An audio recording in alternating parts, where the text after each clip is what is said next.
Hey, what's going on, everybody? Steve Raiken here. Welcome to our live show. Super excited to have you guys here. I am actually joined with my good friend Caleb Roth. What's going on, brother? How you doing, Hey, man? what's up, Steve? Thanks for having me. Doing really well for a Monday. Awesome, awesome. Yeah, it's definitely a great way to start the week, man. Having you on the channel. There's been a lot of people hitting me up behind the scenes. Really excited to be able to pick your brain. And today, the title of the show is a step-by-step guide to scaling your Amazon FBA book business. So we're going to be talking about a lot of tips and tricks regarding selling books. We're going to talk about Caleb's story, why he decided to get started with books and why he thinks it's such a great opportunity. We're also going to talk about some advanced strategies such as metrics that you want to be on the lookout for. He's going to share his profit percentage spreadsheet. We're going to talk about the 100 book challenge, which is really cool. And we got a lot of interesting things. So, Caleb, welcome, man. Let's talk a little bit about your story and how you got started selling books and why you decided to go with books over all the other types of products you could have dove into. Sure. So my background is actually in orthopedics. I did marketing, sales training, and ultimately sales for Johnson & Johnson, Fortune 500, probably a Fortune 100 company. Did that out of Northern Indiana for about 6 years after graduation. Great company, great job. It paid well. I got to travel. And I was traveling about 100 days a year and got married toward the tail end of that 6 years and realized I probably don't want to be on the road this much. And I'd always had yearnings to be an entrepreneur, but didn't really know what that looked like. I dabbled in college, those that knew me. I mean, I had a cappuccino machine set up in my dorm room. We were always selling something. And one of the side hustles I had in college was selling textbooks. And so we would go to classes after the semester. We did all the research. We were a small campus, maybe about 1,200 students. And so we'd go to the students in the fall and we'd find the classes that also had they also existed in the spring. And so we'd get the class list and email everybody and say, hey, the bookstore will pay you, $25. We'll give you $30 cash and we'll meet you at the end of your exam. So we were cutting the bookstore out of the equation with 2 different books. I actually got a business loan from a professor because we didn't have any capital at the time. And bought, 60, 70 copies of 2 different books and then flipped them back to students on the other end. So I knew books. The ones that didn't sell there, we sold on Amazon. And we also ran a consignment business for students and said, hey, the bookstore will give you $8. It's worth 60. We'll sell it. We'll take 10%. And so we started a consignment business. I have a twin brother, actually. So him and I ran the consignment business out of our dorm room again. And that's how we got introduced to books. So long story short, at the end of the 6 years working for J&J, actually at the 5-year mark, my wife and I sat down and said, all right, what makes sense? What should we pursue? And we said, well, we know books. We've done it before. We've sold them on Amazon. And we said, let's just see what's possible. So rather than jump in and say, I'm quitting my day job, I can't handle this, I'm out, we kind of had the long range planning of saying, hey, let's give ourselves a year, 2 years. We're not in a hurry. Let's take all the money that we're making from my salary and use that to live. And let's come up with a little extra cash and just see what's possible. And so books are what we knew, and it's where we started. That's awesome. I've noticed, from talking to hundreds and thousands of sellers on eBay and Amazon, a lot of people get started with books. It's one of those gateway things. A lot of people they jump into books, and I think it's, a lot of the reasons that you mentioned, but it's pretty cheap to get started with books compared to a lot of other types of businesses, right? I mean, I just made a video earlier today, kind of breaking down all the costs associated with getting started. Like, you can get started for less than a couple $100 realistically, like on a shoestring budget. And you can't really say that about a lot of businesses. No, it's definitely the case. Yeah, we knew books, but the other thing that makes them attractive, one, they're cheap. You can start with what you have. I mean, I've got a shelf of books behind me. Some, I don't have any college textbooks anymore. I've sold those all off. But I've got books here that are worth, 20, 30, 40 bucks on Amazon. And you can start with what you have. You can start with what your neighbors have. There's free tools to get started. You really don't have to spend much at all to get started. The other thing is they're small. They're pretty light. Shameless plug. If you guys have you ever read this book yet? When I When haven't, no, I haven't. by Daniel Pink. I kind of got mine all marked up. I use sticky notes and I can take them out, take my notes, and then sell the book, in really good condition still. So I don't like to mark up the books. But books are small, they're light, they're easy to ship. You can fit a bunch of them in a box, and they all have barcodes. So when you're doing your product research, you can simply, hit it with a barcode scanner or your phone's camera and instantly see the value on Amazon. So the research is easy, they're cheap, they're everywhere, and like you said, it's the gateway drug to getting started on Amazon. I like that's a great way to put it. We have Miners Treasures in the comments saying books are still highest profitable item I have come across. And there are a lot of high profit items out there, but books are one of the very few items you can pay sometimes as little as 10 cents for at a library sale or a church sale, or maybe $1, and sell it for 50, 60, 80. I was at Savers the other day, and my mother, she found a book. I got my mother started about 4 years ago, and now she uses her revenue from her book business to supplement her income because Social Security really doesn't pay enough for her to survive. But she found a $289 book at Savers. Now the rank was a little bit higher; it was around 2 million, but it had like over 600 reviews, and there were no FBA sellers. So I mean, like Miners Treasure said, books are really high profit. We got a bunch of people in the comments right now. I want to shout everybody out, and then we're going to kind of dive into the nitty gritty and add a lot of value to you guys. We got some cool stuff to cover. So we've got Cody Orgel in the house. Cody's from Australia. Good to see you here. DJ Foster says, love these live videos. Great to have you here, DJ. We got Jill Little saying, you seem very smart. Oh, we're smart. You want to know why? Because we're selling books. Red Cup Advisors in the house. We got Matthew Osborne in the house. Good to see you, Matthew. Thanks for coming along for the ride. We got Lucas SC from West Palm Beach. A lot of people here. Power Man from our Amarillo, Texas. So it looks like we got people from the Northwest, East, and South coming to hang out with us. So yeah, let's get into it. Real quick, I wanted to say, guys, if you don't know who Caleb is, he's been in the community for a long time. He actually is the founder of the popular website called thebookflipper.com, and I'd highly recommend checking that out. If you're looking to learn about selling books and a lot of the nitty gritty stuff that a lot of people don't even talk about, even on my channel. I mean, the nitty gritty, the stuff that it could really make or break you. You got to check out his blog at thebookflipper.com. Caleb's also the founder of a couple different softwares. One of them is called eFLIP.com, which is a software that can teach you how to source books and products from home without leaving. So you can literally use the software to source products and get them shipped right to you. And it's crazy. And Scout IQ, which is a scanning software, which helps Amazon sellers to be able to make better buying decisions when they're out there sourcing books. So that's Caleb. Let's get into the show, Caleb.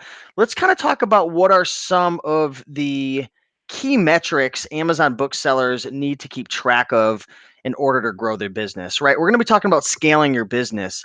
A lot of people, they just go out and they buy more books, but there's more to growing your Amazon bookselling business than just buying more. There's different things that you have to pay attention to. What would you say some of the key metrics are that people need to be paying attention to, Caleb?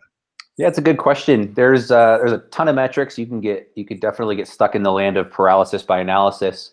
But first off, the right question is, which metric should I be tracking? Because if you're not tracking anything, if you're not measuring anything, you can't manage it. You don't know if you're being successful.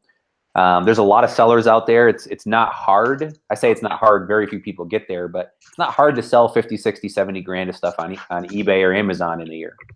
And at the end of the year, people always show their numbers, and then you always see the people going, wait a minute, what do I do about taxes? Did I make a profit? Do I have any cash flow? So there's certainly some things you should track. For if you are in an inventory type business, whether it's books or buying other things from thrift stores or clothing or anything, I've kind of distilled it or boiled it down to 3 metrics that we track. And this is just from talking to a bunch of sellers. If I ask you these 3 questions to any bookseller, I could probably give you a pretty rough snapshot into their sales and profit without knowing anything else. So the 3 metrics are as follows. The first one is, what are you putting into the top of your funnel? So it's how many books or how many items are you sourcing per week?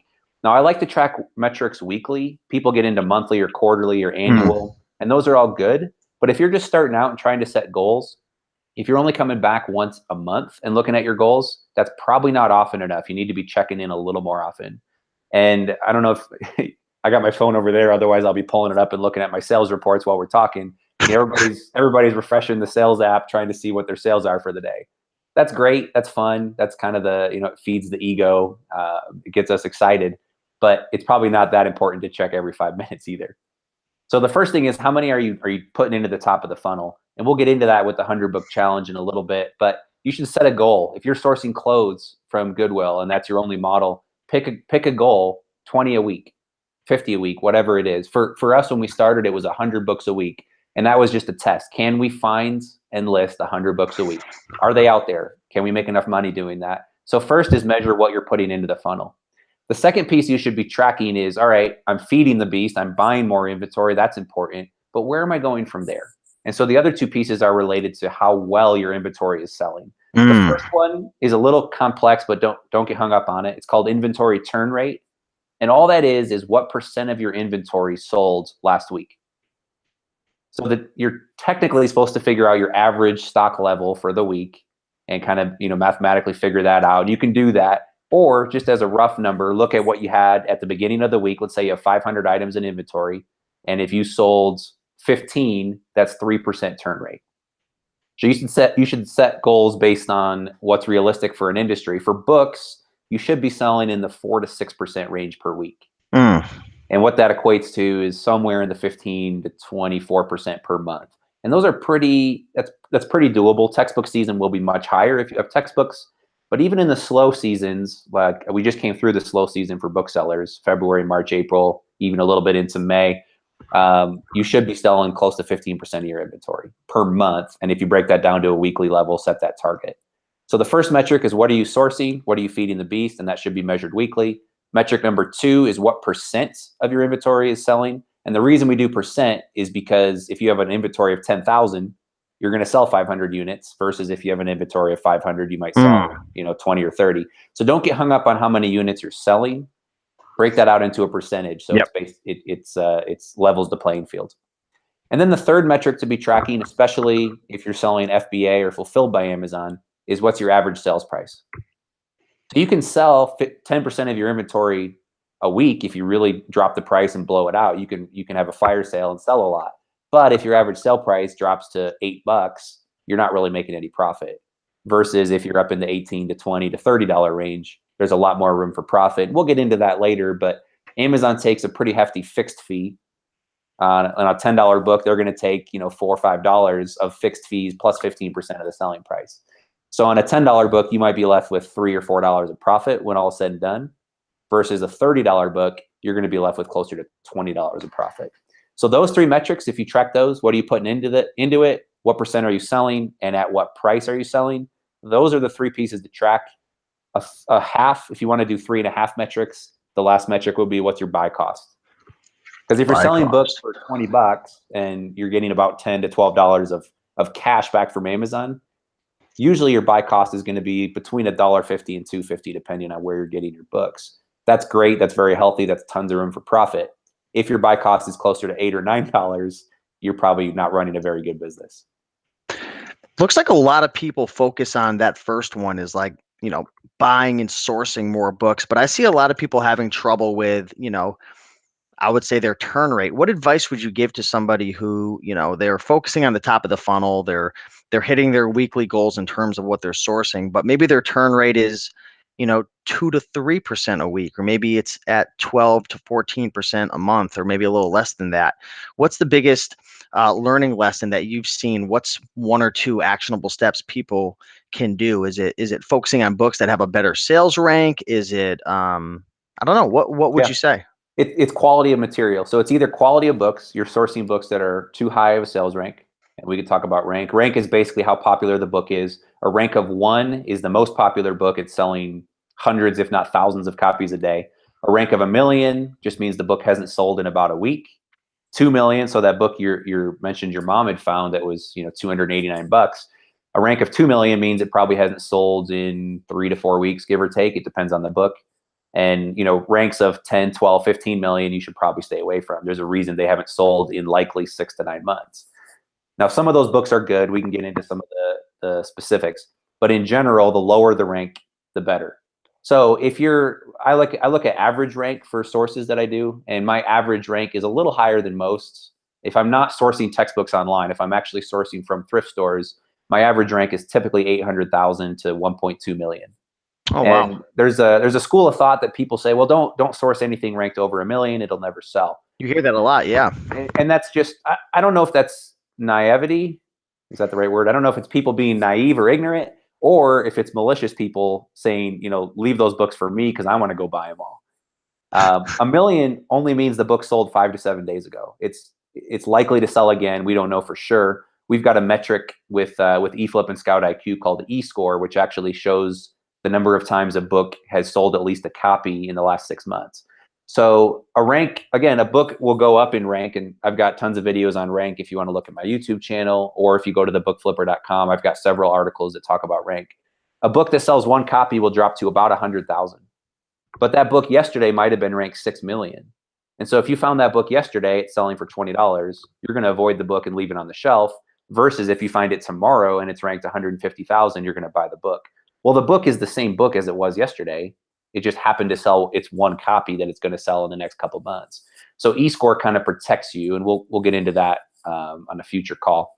So one is the rank of the books. If you're sourcing stuff and your average rank is 2 or 3 million, you're not going to sell a lot of it, and your turn rate's not going to be anywhere near 15 to 20%.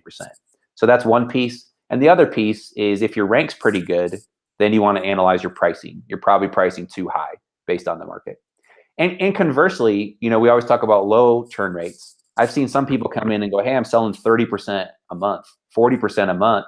This is amazing. I go, great. Are you leaving money on the table? Because you can blow out your inventory. I know merchant fulfilled sellers, a lot of them target 1% per day. So that'd be a 7% weekly turn rate. And that's great. And they're chasing the bottom price, and that's okay. They're trying to turn their inventory, and that's certainly a business model you can pursue. But if you're FBA and if you're trying to maximize your profits, I think kind of hitting that sweet spot of 15 to 20% a month is where you want to be. Awesome. Cool. So yeah, Caleb had mentioned we're going to be touching in greater detail, kind of like how to analyze books and really diving into things, and the eScore that we had mentioned actually on Wednesday. So we actually have a show that's going to be going down Wednesday. It's a webinar. It's going to be at 7 p.m. So if you want to be reminded of that show, if you want us to send you that video and you want to be able to interact, and we're going to send you guys some more resources, if you check out the first link in the description, you can actually put in your email to come hang out with us on July 11th. And like I said, we're going to be diving into a lot of stuff that a lot of people don't talk about, a little more advanced stuff. So definitely check that out in the description. Somebody was asking in the comments, Caleb, what are the most profitable genres of books to sell? And then Miner's Treasures came in and said textbooks and then nonfiction first. Is there any specific types of books? Let me put it this way. Should people be focused on what to buy, or should they let the data that they bring in from, you know, different scanning applications to make the decisions for them? Some of both. If you're just starting out, for sure start in nonfiction. Don't waste your time. There's certainly good books in fiction, but the percentage of winners that you're going to find are much lower. So it's going to take you longer. If you have time and if you're set up with a good scanning app and a Bluetooth scanner and you can go quickly, I would recommend scanning a whole store. You're going to learn so much. You'll go through whole sections that are just dry and go, okay, and look at what you're scanning. If you get faster at it, you'll be able to start looking at books and going, that one may have value, and you can kind of skip around. But no matter how good you get, if I had to buy blind, and I've done it at library sales where they say they allow scanners, and then you show up and they say no scanners, and I'm like, well, I'm here, I'll just go buy blinds. I'm not gonna, I'm not gonna scan the books. I'm just gonna see what happens. At $1 a book, $2 a book, your winners will probably outweigh the losers if you're good at it. But man, you get home and probably you're throwing away 40 to 50% of your books. Yeah. So I've actually got a post on thebookflipper.com if you want to look at, just go to there or just Google the book flipper and profitable book categories. And I actually did a post there. We took a whole library's data set, about a little over 100,000 books. We ran it through Amazon, and it was all broken down. It wasn't Dewey Decimal, but it was something equivalent.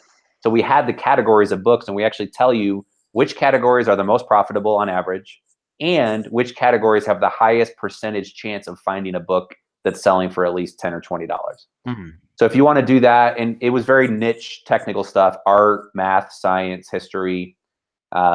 Again, always look at textbooks first, because that's where you're going to find your $50 and $100 books. And if you're at a thrift store that you've never been to, start with textbooks. If you find nothing in textbooks, that's a good indicator someone's been there before you, and you need to start thinking outside the box a little bit. If you go through the textbooks and there's a lot of winners, then you probably have an untapped source, and you should just go scan everything and stick around for an hour or two, because it's probably worth your time. Awesome. Um, Awesome. one last thought on that. We'll move on. The weirder, the better. If you come across a book Yes. and go, why on earth would somebody write about this? It's Yes. probably worth scanning. I always say that. I always tell people if it's weird, Yep. unique, like if it's like, like something to do with grandmothers and dancing, and like I've seen the weirdest things I can't even explain. Nudity does really well too, for some reason with books. Any type of anything just odd and unique and weird and yes. Yeah, and again, like modern stuff like this is probably still worth 12, 15 bucks on Amazon. Someone can go check me. It's a brand new book. It came out this year. So new stuff is usually worth it. This book in a couple years will be worth nothing. And maybe even in a year, it'll be worth nothing. So stuff changes a lot. Classics, The Millionaire Real Estate Agent. Have you read this one either? I haven't seen that one. I have been reading quite a few real estate books lately, but I've seen that as a thing If you're before. interested in real estate, look at this. It's built on how to build a system for real estate agents. And I have no desire to be a real estate agent. We dabble with Airbnbs and rental properties, but he talks about building a system, and there's a ton of really good business insights in there. So stuff like this. This is an older book, several years old. They've done several editions. I'm trying to see what year it was printed. They've done several editions of it, but it's still worth $10 FBA, maybe a little more. It depends on whatever. So books that have good value, and again, both of these are nonfiction. They're kind of how-to books. Those type of things do well. Awesome. So we have 89 people watching live right now, and I want to ask everybody who is watching right now. I want you guys to share what's been the most profitable book that you've ever bought and resold on Amazon. Mine has been, I think it was a $240 engineering book. I've heard of people buying, I know Greg Murphy, he talks about this one book that I think sells for like $800, something crazy. All I remember, it was some blue, weird textbook. Yeah, it's called The Margin of Safety. You know it? Yeah. Yeah, it's kind of the book you always look out for. How much I've is it seen a going couple. for? It usually sells for 12 to 1,500 bucks. Oh, I didn't know it was that much. That's Yeah. insane. Wow, that's crazy. But I want to know, what's been your most profitable book in the comments? We have a lot of people watching right now. We got RT Karki in the house. Anthony Hammock says, I had a book sell for $299 that was purchased for 50 cents. Yeah, you can't Caleb, beat that margin. I know you're a math guy, man.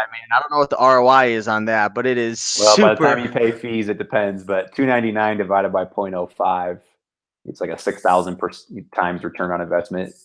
Brian says, my very first book ever has been my most expensive sale. My first book ever. He says $149.99, some first edition fiction. And that was the first book he First scanned. book he ever scanned. My It's World Ecom says $425, how to fly a plane, paid 50 cents. That's awesome.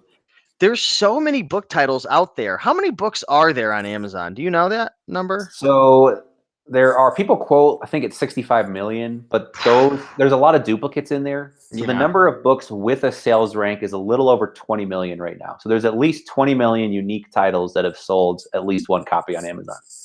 That's crazy. That's crazy. So it's a huge market for sure. Red Cup Advisor says $120 for $1.50 book. Lewis K says old engineering book for $125. Vet Anderson says I don't sell on Amazon, but sold a nursing book on eBay for $120, which is really cool. There you go. So yeah, let's transition over because we have a lot to cover. So sorry if we're missing some of your guys' questions, but we really want to cover all these questions that we have. One thing that I wanted to talk to you about, and I don't know if you want to do a screen share, or if you just want to chat, it's up to you, Caleb. But we had talked about this profit percentage spreadsheet that you had. I know there's a lot of people who are kind of interested in that. Do you mind discussing what this is and kind of just talk about it a little bit? Yeah, I'd be happy to share. Let me share my screen here. I've got it pulled up. I think we're talking the same spreadsheet. This is the one that tracks kind of your profit projections. Yes. Okay. Yep. So we've got like an accounting spreadsheet that we sell. We've got a free listing spreadsheet. Can you see that okay? Yep. Looks good. I'll lock the screen on you. So what this is basically, again, we talk about those metrics you should be tracking weekly, and those are kind of here. So you can plug in where you're at. If you're starting at 0, you can plug in 0. What's your target books? And again, this is geared toward books because that's all I sell. But if you're selling something else, plug in whatever fits your category. What's your average buy cost? You can change these metrics. These are just good round numbers. your inbound shipping. So what are you going to pay if you're selling an FBA? So about 40 cents a book is fairly standard across the country. That turn rate, or what percent of your inventory sells, again, it should be 4 to 6%. We try to keep it conservative at 4, and you can, if you want to change it to 5, you can do so. And then your average selling price. If you're selling FBA, and if you're cherry picking, or if you're buying books individually, your sales price should be at least $15. If you're selling bulk or buying books by the truckload, that can be much lower. But if you're cherry picking, you really want to try and get that up close to 20 if you can. I've seen people that get 25 to 30 because they buy very conservatively. But you want that to be higher, because the higher this is, the more Amazon pays out. So what this is, and again, if you're getting this sheet for the first time, there's some instructions you can read. I'm kind of a spreadsheet junkie, but we tried to make it simple. If it's green, you can edit it. If it's not, don't touch it.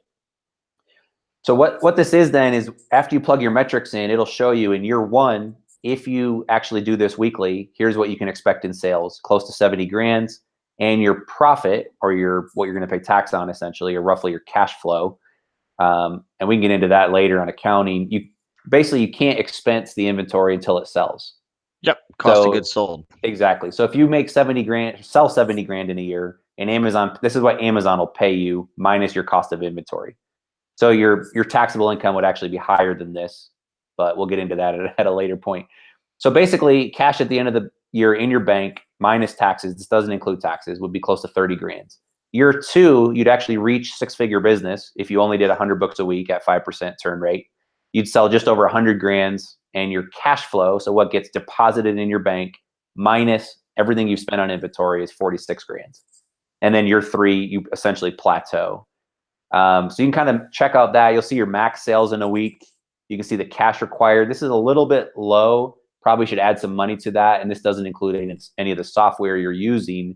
But again, if you're buying books at $1.50 and buying 100 books a week, that's only $150. And at some point you start selling, and you can pour that money back in, and you really only need a couple $100 to get started. Your max profit or payout in a week, and then your max inventory. This doesn't really matter. New Amazon sellers used to have a storage limit of 5,000 units.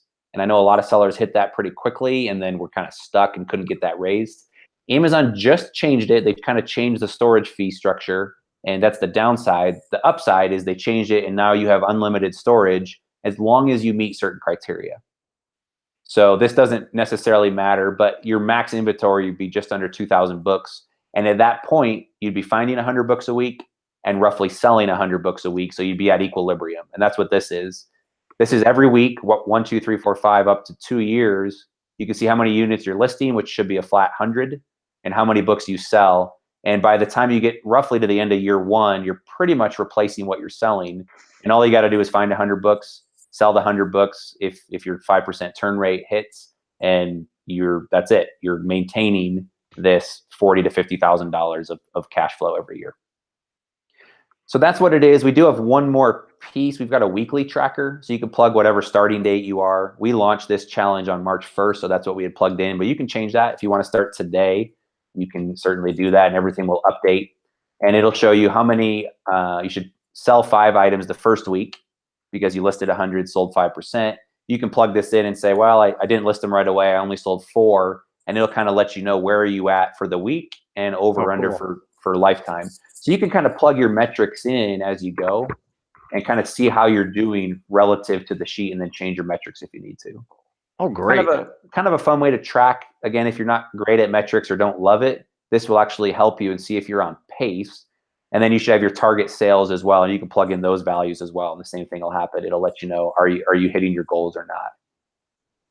Super cool. Awesome. Appreciate you sharing that. How do people find this if they want to check it out?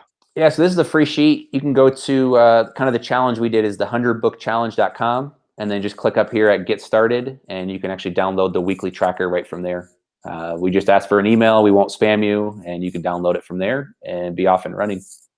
What I like about that is a lot of people have like goals, right? They have goals of some type of outcome they want to hit. Maybe it's a certain, amount of money they want to make or profit, but this is how you reverse engineer the whole thing, which is kind of cool. Like you can see the inner workings of how you actually hit that goal.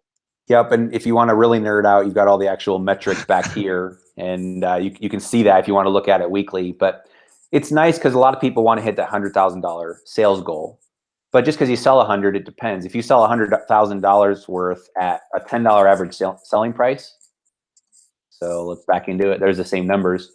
If you did that, but you're selling $10 books, your actual payout from Amazon's about $6,000. So that's a lot of work, and you got a lot of nice social media, really nice shots you could put there, but you're actually not making any money. It's probably not worth your time to do that. So it's really fun to play around with the metrics and say, okay, maybe my goal shouldn't be a sales goal. Maybe it should be a profit goal. And you can kind of play with the metrics and say, okay, if I'm doing $18 books at 100 a week, what does that do? And so it's kind of fun to play with the metrics, like you said, reverse engineer what you're after. And we try and keep things fairly conservative. We give you ranges as well. Most sellers average $15 to $25 on an average sell price. Turn rate should be, at a minimum of 2.5 up to 6, maybe a little higher. So we give you the numbers, and you can just mess around and play with them. And as you go and you're 2 months in, look at your metrics and then replug those back in and see what's possible. Hey, let me ask you, Caleb, because I know a lot of what's holding people back from growing their business, even with the knowledge of these analytics, is finding more books. A lot of people are kind of stuck in their ways. Like, I've got some really close friends who sell books in my area, and they only go to thrift stores, and they're kind of capped off in terms of what they can source because there's only so many good deals in our area. What advice would you give to that person who maybe they're sourcing 20 books a week right now? Maybe they're at a $35 average selling price, which is great. Maybe they're turning their inventory, 20% a month. They're kicking butt. They're following the rules that you lay out and stuff, but they're locked in at that 20 books per week mark. What advice would you give for somebody who's a thrifter who wants to take it to that next level, but they just don't know how? Yep, several things. One, and this is very common. We're fortunate. We live in Denver. We've got, I think we mapped it out. There's over 150 thrift stores within like 75-mile drive. So I'm not going to run out of thrift stores. You guys can all move out here tomorrow, and it wouldn't change what we do. That said, I'm not out personally buying a lot of books from thrift stores anymore. We've got a team that does it. I'm buying primarily online and working with relationships. So one is, if moving's not an option for everybody. If you live in a small town with one thrift store, your inventory is somewhat limited. So you're going to have to think outside the box. One option would be to start road tripping. So take one day a week or take a weekend day or whatever you can do and plot out and map, take Google Maps or there's some thrift store finders, find every thrift store between, go straight west from wherever you are one day and just go 50 miles, 100 miles down the road, whatever it is, and hit every store and do a loop, hit every library. A lot of libraries have standing book sales. Call around, do your research, make sure it's worth your time, and go hit 6, 8, 10 stores in one day. And when you do that, you're gonna have to be efficient. You can't sit at every store for 2 hours and scan every book. You're gonna have to go faster. So that's one option, is to do road trips and kind of stack everything together. Two would be reach out, go online. Obviously, I sell an online book arbitrage software. You can go to eFLIP. It's actually eFLIP.co, not com. Someone beat us to com. So you can go to eFLIP and check that out. We've got a trial. Or work with Facebook. There's a Facebook Marketplace. You've got Craigslist. Set up alerts. If you don't have alerts set up, IFTTT will do it for you. If Yes. this and that. And Craigslist has automated. They'll email you too if you set it up. So you can actually automate a search. I've got several in my area: free books, textbooks, college books, rummage sale, church rummage sale. I have those set up, and I get several updates every day of, hey, textbooks for sale. And every once in a while, there's a massive pile of textbooks, and the guy wants like $20 for it, and I jump on it and just go get them. So go online, go where people aren't. What else can you do? Library sales are really good. Go to the bigger sales, map them out. Booksalefinder.com. Map out every library sale within 200 miles of you, and be willing to drive on a Thursday night or a Friday morning or whenever the preview sale is, and start hitting those up. And if that still doesn't help you find enough books, talk to friends, get social, talk to libraries, see if you can partner with them, or, I hate to say it, branch into other categories. If you love thrifting and that's your game and that's what gets you excited, and you love garage sailing and there's only so many books, no problem. Start branching out into other categories. The one thing that you had some great ideas right there. The one thing that's getting me really excited, and it's funny because we've been chatting the last week, like planning out some videos together and stuff. I've had like several people, local people at thrift stores, and I've had some meetups asking about your eFLIP software. And I've played around with it, but I don't really know how to use it that well. I want to know, for the people who are watching, who would think it would be cool if I had Caleb on, or maybe his partner, come on and show us how to use the eFLIP software, because that eFLIP software essentially will allow you. It's a software that allows you to be able to filter all of the deals on Amazon. So what are you using it to, like, buy off of Amazon and then flip back on Amazon? Is that how it works? Yeah, it's kind of morphed into three ways. The main way to make money with it was buy cheap merchant fulfilled books, flip them FBA. So there's a ton of books that sell $10 merchant fulfilled, and they're selling for $25, $30 prime all day. It helps you find those books. You can buy it for $10, ship it to your house or a prep center. You don't have to touch it if you don't want. Send it back into Amazon and sell prime. There's more people buying prime than there are people selling prime. So that's the first way. Second is textbooks. You can buy textbooks in the off season. So right now we're loading up like crazy. It's early July if you're watching this video later. Textbook season is going to take off in early to mid-August and go for about 6 weeks into mid-September. And so we're stocking up on books right now because they're cheaper in the off season. The demand hasn't hit yet. And we're going to try and buy books that the data tells us are cheap right now, but should go up in August. And then the third way to make money is essentially find mispriced inventory. So a lot of people use repricers, and they'll get into a war, and a book is normally $50, and two sellers have gotten into a pricing battle and taken the price all the way down to $10, $15. You can come in and pick off 2, 3, 4 offers in one move and move that price back to $50. It's sort of like a stock trading strategy. And so those are some of the basic strategies, and we go into a lot of other ones as well in our eFLIP University and in the Facebook group. But that's what you're doing. I would caution, if you're brand new to books or brand new to Amazon, I wouldn't jump in with eFLIP. Some people have, because they don't have access to books. We have a lot of international customers that actually buy on the Amazon.com marketplace, use a prep company, and that lets them buy and sell in the US without having a physical presence. But books online, like our average buy cost, and we go after the more expensive books, our average buy cost is between $20 and $40. We're spending a lot of money per book. Now we're aiming to sell those for $50, $60, $70, $100. So the profit is there. But if you're used to paying $1 or $2 at thrift stores or 50 cents at a garage sale, that doesn't take a lot of capital. You can go to a garage sale with $100 in cash and probably not burn through it by the end of a Saturday morning. eFLIP, if you're not careful, you can burn through $1,000 or $2,000 or $3,000 in a week. So if you don't have capital, eFLIP's not for you. It's a little more advanced strategy, I would say. And if you don't know what you're doing, you're gonna make mistakes on $10 and $15 books. Versus if you're just brand new, go make your mistakes on dollar books, because it's $1. You'll learn from it. You'll be stronger. You'll move on. You'll like when I started, I didn't hardly pay attention to rank. I didn't really realize that. I would just scan a book and it was $80 and I bought it. And I should have known better. I mean, I love data, but I got home and our average rank when we started was much higher than the 1 million or 800,000 that it is now. And we just didn't know, because we didn't know what we didn't know. So we made mistakes early, but they were fairly cheap. It didn't set us back, and it wasn't money we needed to pay the mortgage either. So cool. Well, good advice right there. And maybe sometime we could have you on the channel and kind of just use the software and see how it works and analyze deals. I love doing that stuff. I love just playing with software and showing people. So maybe in the future, I could convince Caleb to come on and do that. I asked my mom. My mom's a bookseller. She's been selling books for about 4 years. And I was just on the phone with her before this call, Caleb. And I said, Mom, I call her Mama Profits. Everybody knows her as Mama Profits on the Raiken Profit YouTube channel. And I said, Mama Profits, I said, I'm going to be talking to this guy. He's an expert seller. He's like pretty much one of the smartest booksellers I know. Like, if there's any questions I ever have, it's to you or to like Reezy Resells.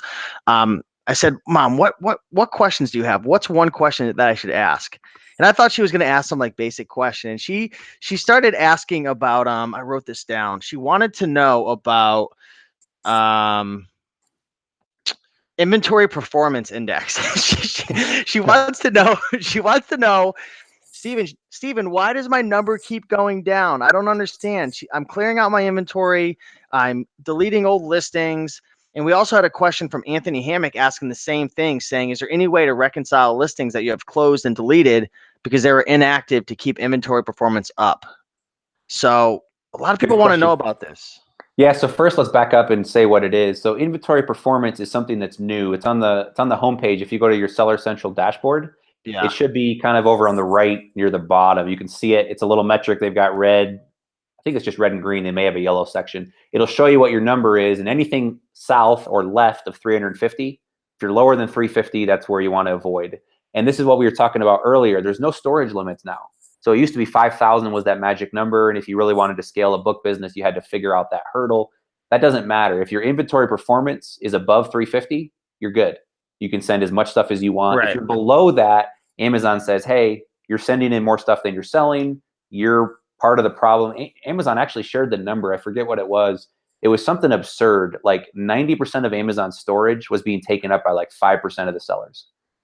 Wow. And because the way the old rules worked in books were you got an exemption. So every unique title you sent in, if I sent one copy of this book and it was ranked 10 million, it didn't matter. I only paid a penny or two per month forever. Amazon never charged me any extra fees. So what sellers did is they just said, I don't care about rank. If it's selling for 10 bucks, I'm going to send it in because eventually it'll turn into 3 or 4 or 5. And so they were just cluttering Amazon's warehouse. And I don't think booksellers were the only ones. I think it was a lot of other bigger products too. So Amazon said enough is enough. They were trying to change the fees. The fees have changed a lot. It's been a moving target the last 2 or 3 years now. And that's par for the course. Amazon spent a lot of money building the infrastructure, and they want to get paid for it. And they want to get their stock price to go up. So inventory performance, anything above 350 is good. So that's kind of the background. If you're above 350, you can send in as much as you want, as long as you keep it there. And I think they reevaluate every month. It's either every quarter or every month, I forget. And if you're under 350, they're going to place a limit. They haven't said what it is, but let's say you have 1,000 books in inventory. They may say, hey, your cap for this next month is 1,200 unless you get your number up. And they can control or dictate what you send in. So this only applies to FBA sellers. If you're merchant fulfilled, that number doesn't come into play. It may later, but it's a storage issue for Amazon's warehouses. That's what Amazon's after. So to get your number to be better, 1 is increase your turn rate, sell more inventory. 2 is make sure you clean up all your stranded listings. So if you have anything that got stranded, Amazon doesn't do a great job letting you know what books are restricted. The seller app tells it to you. It's not in the API, so no other apps that I know of will tell you if you're restricted. And Amazon will let you list it. So if you list with Inventory Lab or AccelerList or anybody else, you can send the book in, and then once it gets to the warehouse, Amazon goes, hey, just kidding. This one's stranded. You're not approved to sell it. You go, well, thanks. I just paid to ship it in. I paid to buy it. And now you tell me? So sometimes you can request approval, but you want to go look at stranded inventory. It's either restricted, you've got a pricing error. Let's say the regular price is $50 and you listed it for $500. Amazon will actually deactivate your listing and say, hey, we think there's an issue with it. You might want to address it. So go back and look at inactive listings, and then go back to old listings that you've already sold and delete those, because those do kind of clog up. They don't clog your storage, but they do hurt your IP number. Okay, cool. Definitely some good tips right there. I know my mother, her thing just kept going down and down and down, and she was doing everything right. And Do you then know she what had hers is at? it's at like 6 something. She's kind of freaking out about it. And it's Oh, like that's quite yeah, high. Most it's booksellers that I've talked to or have seen, and if you guys are watching, put your inventory performance number in the comments there. Be curious to see where people are at. Most booksellers I know are somewhere in the 400 to 500 range. yeah, my mom is like really like on point with it. So she was at like 650 or something, 620, something like that. She's got nothing to worry about. Yeah, I keep telling her that, but she's like, But that brings up an interesting point though, because Amazon took the time to put a little chart there and shows you every day where it's moving and shows you that you're getting closer to red. That's the benefit of measuring and tracking things. If you have that goal. So I know a lot of people that have goals, take a sticky note. Take your sticky note, put your data, whatever you're trying to goal, or put on a whiteboard and just put it on your computer screen and let it look at it every day when you get up, when you're doing your email, when you're working on your business, look at that goal and work toward that. If you don't have a goal you're working toward, what are you doing? So Amazon's really smart to put that number up there, because your mom has a phenomenal number, but she's still sitting there going, uh-oh, it's dropping. What can I do? Anthony wants to know, is there a way to reconcile those deleted closed listings for accounting purposes? Depends on what you're using, Anthony, for tracking. I recognize your name, so you may be using the tracking spreadsheet. If you're using some sort of accounting, whether it's Inventory Lab or my tracking spreadsheet or most other software should pull the data in, you should be fine. So all you need to know is what the cost of the inventory was. So however you're tracking it, you probably are okay already. You can delete those, it won't hurt anything. Cool. Awesome. Let's talk a little bit about your 100 book challenge. A lot of people were talking about it. It was kind of buzzing in the community. Why don't you share with everybody what the 100 book challenge is, and maybe share some of your results, because it's pretty cool. Sure.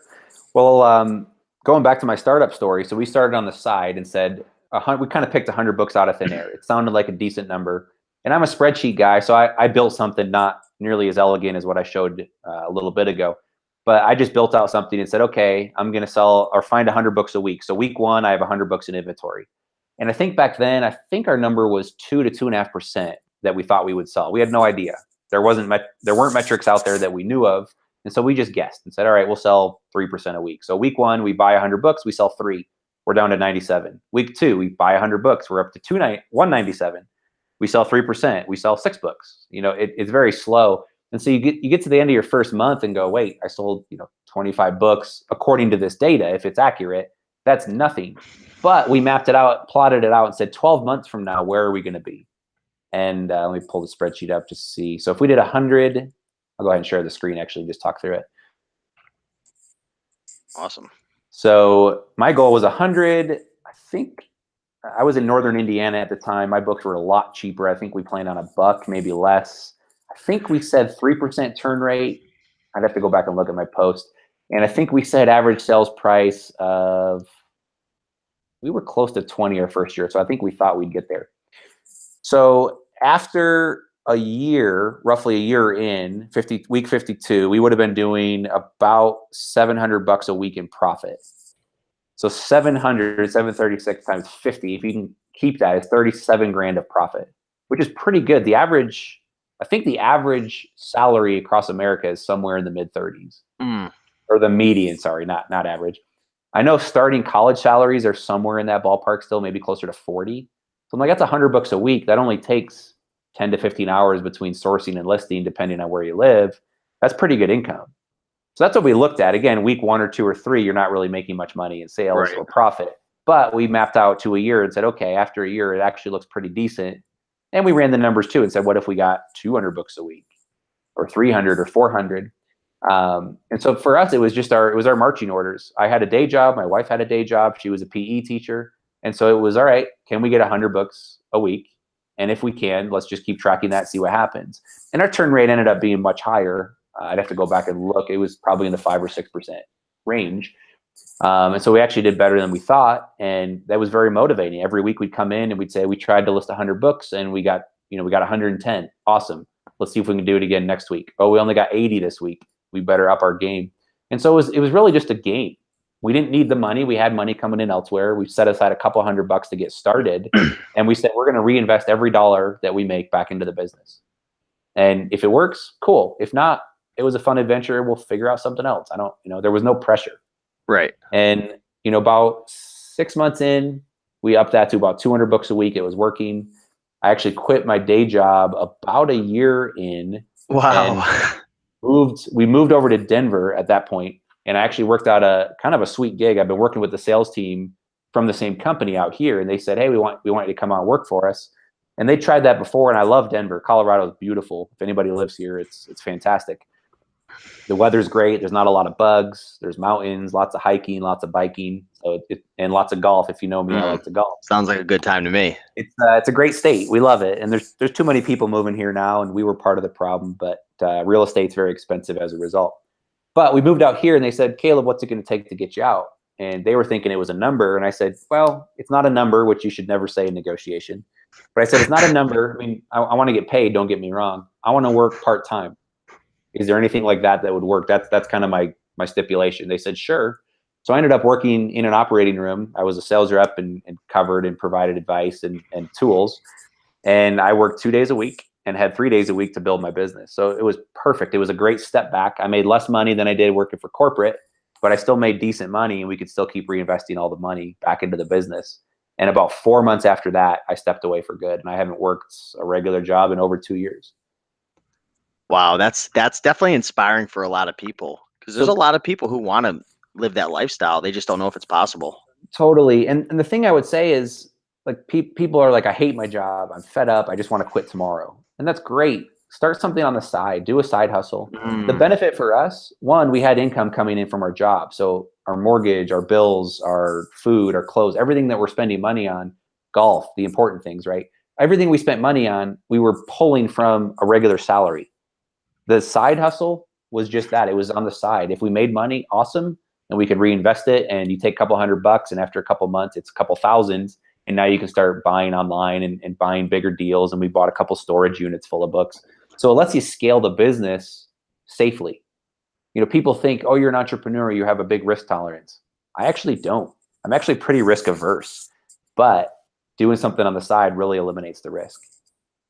Awesome. Awesome. So, within 6 months or so, like what were you up to in sales and in profit, and how was that all working out for you? I'd have to go back and look. It's pretty accurate according to this because we didn't really bump up and do more than that. I think our turn was closer to, You have a blog post documenting all of this? I don't share my physical numbers Okay. in the blog. And I go back and forth on this. I've shared this on Reezy's channel, so I'll do it here too. We did $1.2 million of physical books last year. Holy crap. I didn't know you did that much. About half of that was on Amazon. About half of that was through other channels. So we Wow. do sell a lot of books, and I'm hesitant to share the numbers because frankly, like you're either going to hear that number and go, oh, you only do that much. And you're like, this guy's nobody. Or you hear it and go, well, I'm jealous. And what, like neither attitude I want people to have. And so we don't share the specific numbers. Maybe I should be more transparent, but like, you don't walk up to people and ask what they make on their salary. Right. So, and again, a I 1.2, respect that, 1.2 million of sales, that's great. I know my buy cost. I know what my profit was. I know what my bottom line. I'm not going to share that for sure. Our first full calendar year. So we started probably September of 14. In 15, we did just over 100 grand of sales on Amazon, all books. So that was the first year. That was with 100 books half the year, about 200 books half the year. Our Awesome. second year, I think we tripled. We were up a little over 330, and then we nearly tripled again the year after. Impressive. That sounds great. Yeah, I mean, over here on the Raiken Profit YouTube channel, people, you know, I think there's a lot of people who follow YouTube channels and people who say they're doing it, but then they aren't really doing it. So I found that a lot of people, at least on my channel, when they share the numbers, it inspires people and motivates them.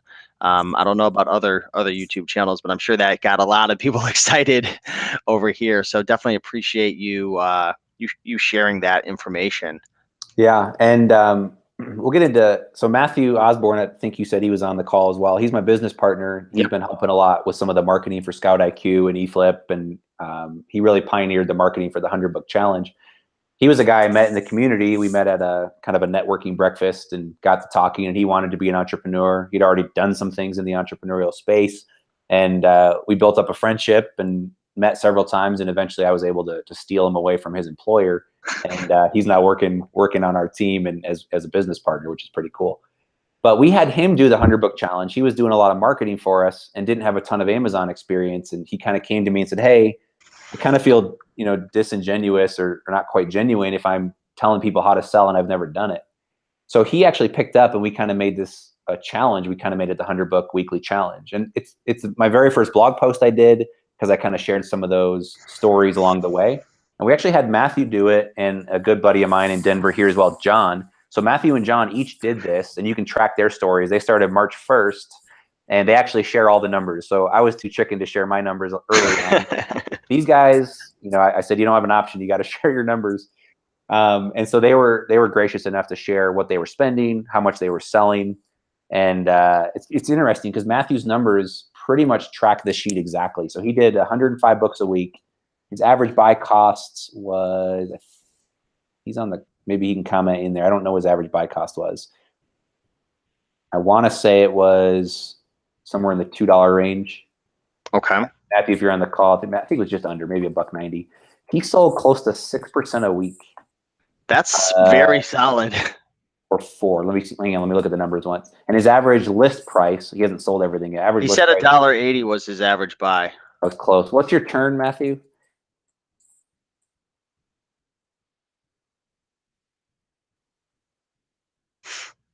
I want to say 4. We'll see if he corrects me. He's probably double checking right now too. Probably.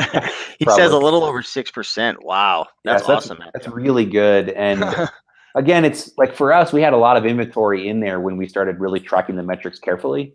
And we had a lot of duds and old inventory that was kind of pulling Yeah. it down. But we started asking people, we kind of did a survey of sellers and said, hey, can we look at your numbers and plug them in and see what your turn rates are? And a lot of sellers were in that 20% per month. So that's, 5% a week, give or take. And that let us, like, we were targeting 10% a month early on. And then we started asking and realizing we're way too low compared to what's possible.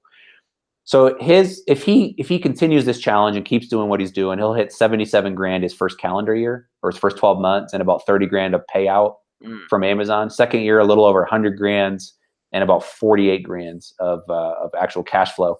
He's only working, he said he averaged 10 to 14 hours per week, and it was closer to 10 hours per week. That includes sourcing and listing by the time he got near the end of the challenge, and he shares ways to be more efficient. By the time he got to the end of the challenge, he was averaging closer to 10 hours a week. And it's interesting, his sales actually tracked exactly what we predicted. So the first 3 weeks, because there's a little bit of a lull, or the first 4 weeks, although you got to wait till stuff sells. Let's go back to 3/1. That's when he started. First 4 weeks, we're estimating you should sell about $1,200 in sales. His were just over $900, so a little slower, and that's because of the week lag. After 2 months, we estimate you should be about $3,900. He was actually at 4,400. And after the 13 weeks, you should be at about 9 grand of sales, and he was just a little over 8 grand. So his numbers actually tracked really closely to what we predict based on the numbers here. And the beautiful thing is, yeah, it's 9 grand of sales in 3 months, which is great. But those books that he listed during those 3 months will keep paying out. So what we challenge people to do, you might not be able to do 100 based on your schedule, your budget, or where you live. Pick a number, 20 books a week, 50 books a week, 500, whatever you want to set. For him, it was 100, him and John both, and they both hit it. And so they do it for 3 months or 13 weeks. And we are now early July. So his total profits, we look at that, that's what really matters at the end of the day. His profit should be about $4,500 if I did that right. Or his payouts, and he said he's just a little under 4 grand right now. It's growing though over time if you just maintain it, which is cool. You focus on the top of the line funnel, your buying criteria, and it just keeps growing from there. As long as you've got the system in place to keep managing it. So he sold, and I got his numbers right before we came on. He sold 39% of his inventory, and we expect that to get somewhere in the 75 to 80% range. You don't typically sell 100% just because the market drops, some of the ranks go way up, and you just don't ever sell everything. But 75 to 80% is probably a good target. So he's probably only halfway home. And we actually calculated the hours he worked and his profit so far. And again, this is it's the gift that keeps on giving. These books are going to keep selling for the next 3 to 6 to 9 months until they eventually peter out. His profit per hour up till now is close to $24 an hour for the hours he worked. Not bad. Just having some fun going out sourcing. I enjoy it. and again, that's 10 hours a week for him. Yeah. If he really tried to maximize that or go, if he tried to, do 300 or 400 a week, that really ramps up. You can be getting to the point where you're actually profiting over 100 grand. And he's doing this all just going out sourcing in the physical world. He's not doing any software or anything, huh? No, we'll probably have him do one with eFLIP moving forward, but That'd he's be just cool. just doing that with eFLIP. And actually, if you guys follow Resells, Reezy actually did an interview. It was a fairly long interview with Matthew and kind of shared that whole story. So if you want to do that, go over to Reezy Resells and just look up, I think he put his full name, Matthew Osborne, OSBORN. Yeah, check it out. And Matthew, if I'm not supposed to share your last name anywhere, I apologize. He's in the comments. He's got his last name there. So I don't know if he has any outstanding search warrants. We didn't do a big background check on him, and maybe that's shame on me. But yeah, so he's probably halfway home. I would expect him to probably profit close to 7 to 8 grand by the time this is all said and done. That's awesome. So, I mean, if you guys are enjoying this content right now, a couple things I want you to do. Number one, smash that like button. Let us know that you're enjoying this video. Also, be sure to check out the 100-day challenge. What's that website again for people to get the spreadsheet and check out the challenge? It's the 100-book challenge? The100bookchallenge.com, and then 100. So don't spell out 100. The 100bookchallenge.com. We've got videos on there. There's links to Matthew and John's YouTube channels. We made them put their faces up in front of everybody. And kind of talk about my story, and then more importantly, share their stories where they're sharing everything they do. And you can see the tools we use. You can kind of get started there. And we've had nearly 800 people sign up and join the challenge so far. And that's just a couple months in. So there's a lot of booksellers out there. If you missed the challenge, that's fine. We're kind of trying to make it evergreen, and you can sign up and we'll actually send you emails, just one email a week with their numbers to see what's possible. And you can kind of compare and see where you're at and give you lots of tips along the way. So my blog, thebookflipper.com, does not have a lot of beginner content. It's a lot of, I like to dabble or do tests or test theories. So a lot of things that people say, you know, books over 1 million never sell. Well, I think it's like 42% of my profits come from books ranked over 1 million. So I like to take kind of old wives' tales or some of the myths of book selling and kind of debunk those. So it's kind of like Mythbusters. The 100 book challenge is really good if you're just getting started out. So it's a great starting point. Cool. And as a reminder as well, this Wednesday coming up, I believe it's the 11th, we are doing another show, and Caleb's going to be coming on, and we're going to be really diving deep into various softwares that could help you scale your business. We're going to be talking about how to analyze books. So be sure, it's the first link down in the description if you want to get on that webinar. It's going to be a lot of fun. And also, if you check the description as well, there's some links to eFLIP, to his scanning software, different things like that. I'm also going to update the description after this video with some blog posts that we had mentioned, and also the 100 book challenge. So if you guys are enjoying this content, you know, check out the description, hit the like button.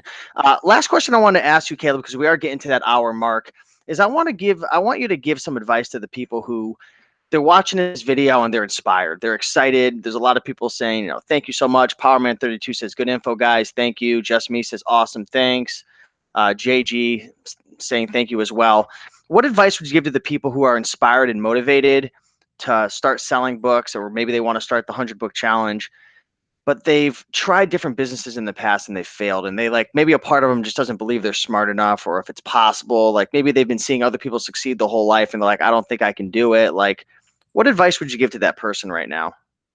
I would say just get started. There's a lot of stuff to get into the weeds on, and we cover a lot of it. Sales rank, which metrics to track. A lot of that, especially if you don't have a mind for numbers, can be really overwhelming, and you just start to just zone out and go, this is scary and I don't know what to do. Just get started. Again, sell books out of your house. There's a lot of stuff, a lot of free content out there. Raiken, you've got a lot of content. I've got stuff on my YouTube channel. I don't sell content. I don't charge for content. I do charge for software, but I don't charge for content. I've got tons of free stuff out there you can learn from. And just jump right in. Start with what you got on your shelves. Go to a thrift store. Start practicing. And a shameless plug for Wednesday, we're going to actually go through a ton. Like, probably, I don't want to promise what we'll get to, but we'll probably cover at least 100 books and show you why they're good buys or why they're bad buys, and really look at a scanning screen and let you see and kind of walk you through it.